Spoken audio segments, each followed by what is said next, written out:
ನೋಡಿ, ನಾನಿವತ್ತು ಕಿರಿಕ್ಸಾಲೆ ಅಂತ ನಮ್ಮ ಕಡೆ ಎಲ್ಲ ಮಾಡ್ತಾರೆ. ಇದನ್ನ ಕಿರಿಕ್ಸಾಲೆ ಪಲ್ಯ ನೋಡಿ, ಹೀಗಿರುತ್ತೆ. ಅದು ಸೊಪ್ಪು ಹೊಲದಲ್ಲಿ ಸಿಗುತ್ತೆ, ಅದು ತೋಟದಲ್ಲಿ ಇದು ಮಾಡ್ತಾರೆ ನೋಡಿ. ಅದನ್ನು ಚೆನ್ನಾಗಿ ಬಿಡಿಸ್ಕೋಬೇಕು. ಹಾಗೆ ತುಂಡು ತುಂಡು ಮಾಡಿ ಸೋಸ್ಕೊಂಡು ಇಟ್ಕೊಂಡಿದ್ದೀನಿ. ಅದನ್ನು ತೊಳ್ಕೊಂಡು ಇಟ್ಕೋಬೇಕು ನೀರಲ್ಲಿ ಹಾಕಿ. ಒಂದು ಬಾಣಲೆ ಇಟ್ಟು ಸ್ವಲ್ಪ ಎಣ್ಣೆ ಹಾಕಿದ್ದೀನಿ, ಸ್ವಲ್ಪ ಸಾಸಿವೆ, ಜೀರಿಗೆ,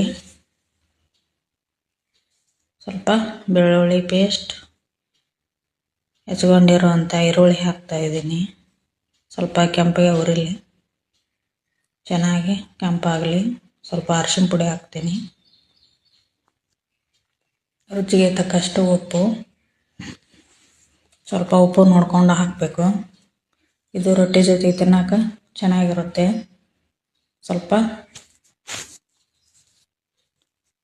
ಹಸಿಮೆಣ್ಸಿಕಾಯಿ ಹಾಕ್ತಿದ್ದೀನಿ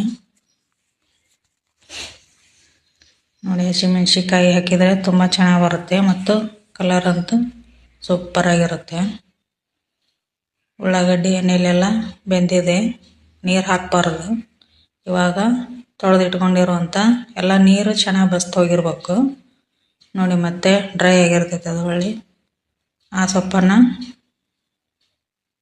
ಉಳ್ಳಾಗಡ್ಡಿ ಮಿಶ್ರಣಕ್ಕೆ ಸೇರಿಸ್ಕೊಳ್ಳೋಣ ನೋಡಿ. ಹೀಗೆ ಅದು ಎಣ್ಣೆಲೆ ಕರಗೋಗ್ಬಿಡುತ್ತೆ ನೋಡಿ. ಹೀಗೆ ತುಂಬ ಮೆತ್ತಗಾಗುತ್ತೆ ಎಣ್ಣೆಯಲ್ಲಿ. ಈ ಸೊಪ್ಪನ್ನು ಹೀಗೆ ಬೇಯಿಸ್ಕೋಬೇಕು ನೋಡಿ. ತುಂಬ ಚೆನ್ನಾಗಿರುತ್ತೆ ತಿನ್ನೋದಕ್ಕೆ, ಹೆಲ್ತಿಗಂತೂ ತುಂಬ ಒಳ್ಳೆಯದು.